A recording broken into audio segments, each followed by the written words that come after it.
And I remember walking out of the soup kitchen. I remember sitting down at the plate and looking out across. And I looked up and I saw all these other brown faces just like me. And I looked across and all I could think of was, I've become everything that everyone told me I was going to be. A drunk, stupid, lazy, uneducated bum. And it was at that point in time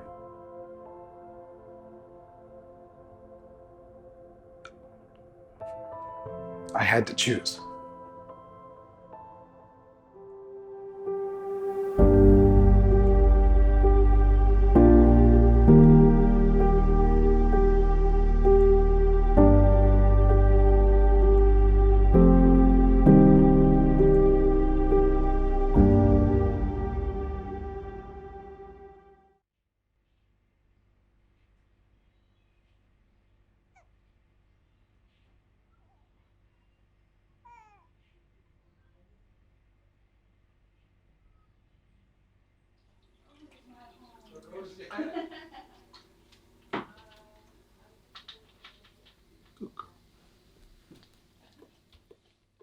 I started hearing all these negative stories growing up as a kid.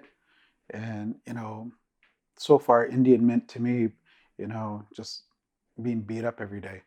And then even when I moved on to high school, the whispers in the hallways and being pushed around, all the stereotypes that you see on TV, Indians are drunk, stupid, lazy, uneducated.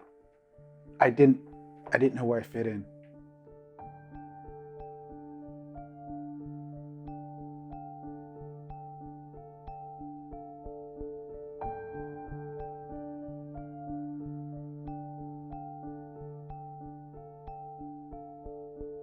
You hear about 60s Scoop, but usually the focus is residential schools and training everyone in what that impact was.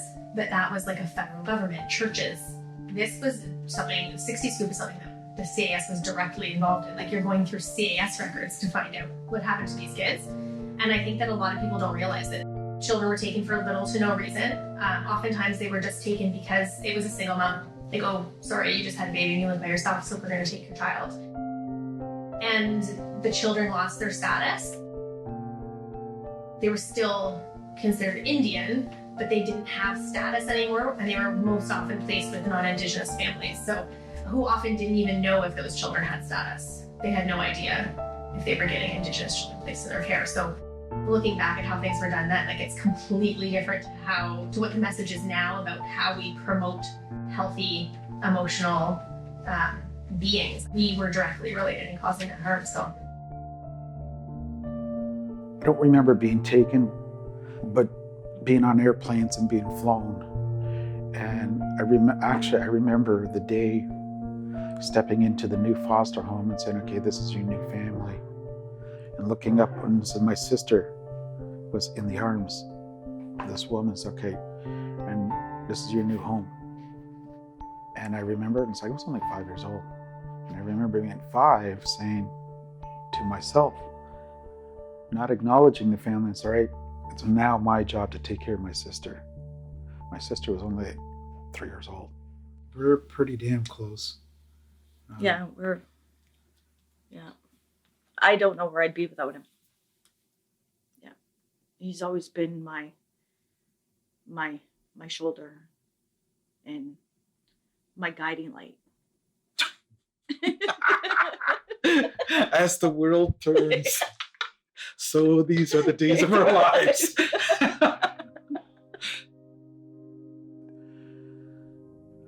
I left my adoptive family not in a very good situation. And I left them in a very angry state. I lost my apartment. I got cut off from unemployment. I got cut off from welfare. And I was actually living on the streets for a while. I was in the bar at one point in time. And when I was in that bar, getting ready to leave, a little old man on the corner flagged me down and started to ask who I was. He knew my name.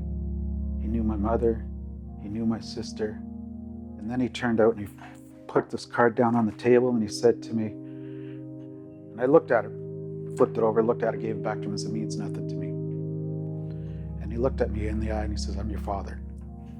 And it just blew me away. He invited me back to his place. He ended up calling my aunties back home in Wiki. And he never identified who I was. All he did was say, he introduced himself and said, "I have someone here who wants to talk to you." And when I handed the phone over to me, my words were, "Does the name Wayne Pheasant mean anything to you?" And the very first words that came out of their mouths were, "When are you coming home?"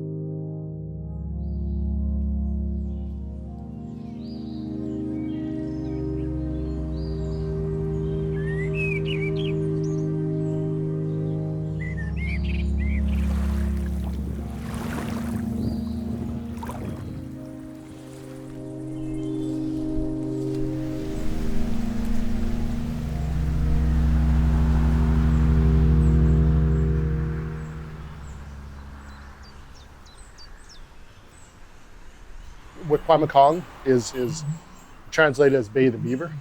Our translation has always been Wiikwemkoong.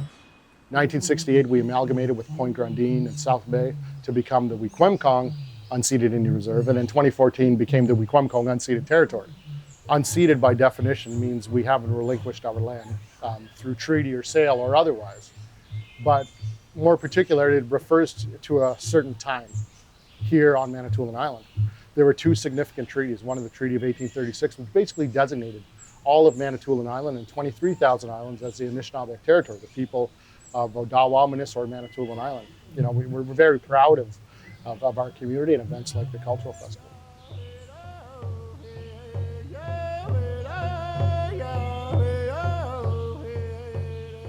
Being the leader here of this community is a testament, I guess, to the learnings and the teachings and just the guidance received from childhood. And I was always reminded of who I was as an Anishinaabe person, where I came from. It is essentially the rebirthing of cultural revitalization in Eastern Canada 58 years ago when they started the powwow here.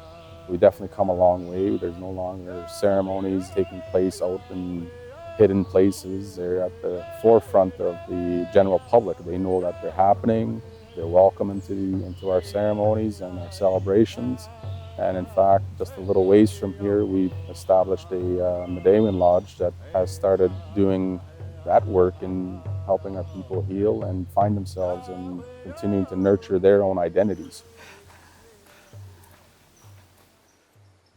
Well, the first time I came here, in the back there was a feast, and all the cousins who were there, and my aunties.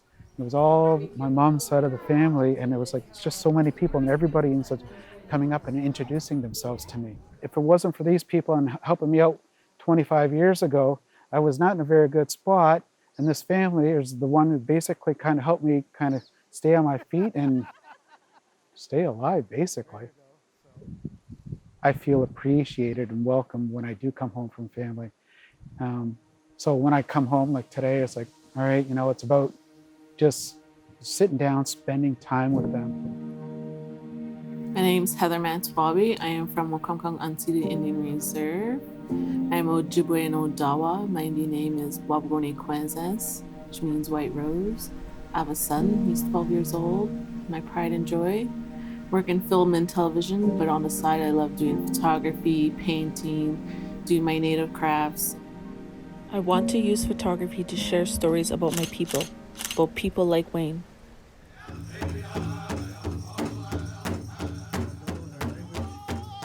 Really joyous at this moment. That's what that means, that word,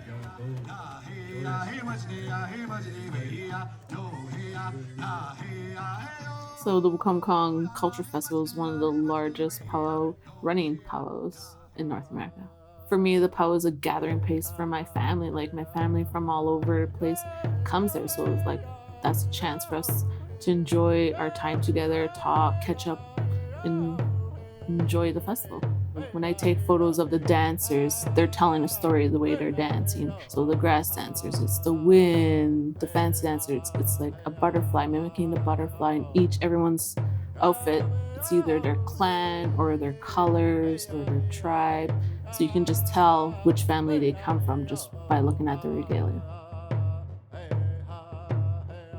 With government policy in the 20s and 1900s and policy of assimilation, those practices became banished in the communities. So again, it was basically a cultural rejuvenation in the 60s, right? Because we were starting to take ownership and pride back in who we were. I was always reminded to use my language. My mother raised me as well as my grandmother, and they continue to give me those reminders. And to this day, those are the things that have carried me into this leadership role, is being able to understand our language.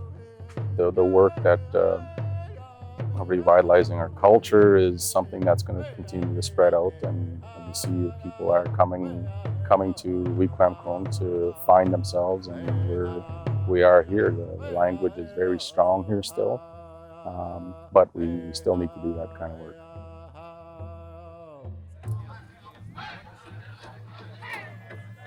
Got up this morning, got to go see the aunties hard at work, cooking breakfast. Did, some go see the aunties working the booths and walking around, visiting, see some friends and family I haven't seen in a long time. And every time I come back here, I kind of, I come back thinking I'm not really going to know anybody. But then I get these shout outs to me, and it's like, I guess people do know me. When I first came back to Wiki and I needed a job, Auntie Pat put me to work. Stayed and lived over at, Auntie Pat's for a while too, when I first came back to Wiki. And she was the first one to teach me how to make fry bread. Never could make it like she could, but, oh, you're working too hard.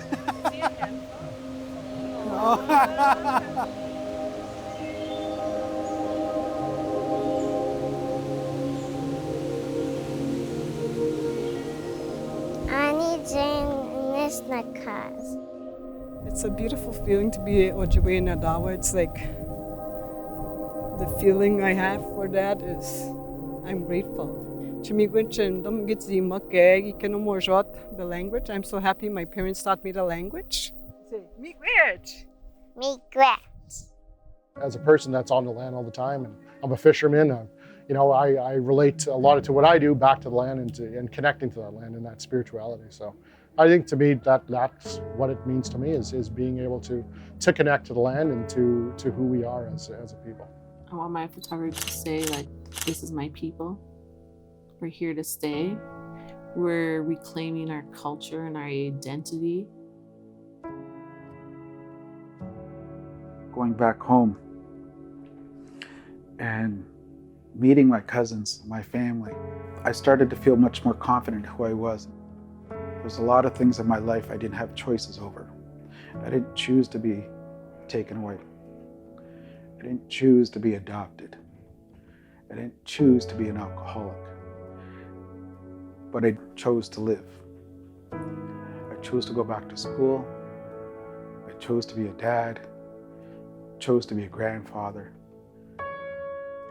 I see my kids growing up, like I see my daughter very strong woman, and she's proud of who she is. She's proud to be Anishinaabe, okay? And my son, who's starting to become a man, he's starting to learn about this stuff. And I see my grandkids. So when I see this, I want my kids to grow up and not have to worry about the things that I had to worry about. I hope that my kids never have to live on the street. I hope my kids never have to deal with the addiction like I had to deal with. So in my immediate future, in my immediate circle, that's my strong hope. As a people, I think as a people, we're getting there. We still have a lot of struggles. We have a lot of demons, a lot of battles that we have to fight. But we're getting there because you know what? We're not silent anymore. We're communicating. I'm just glad to be one cog in that wheel trying to make it work.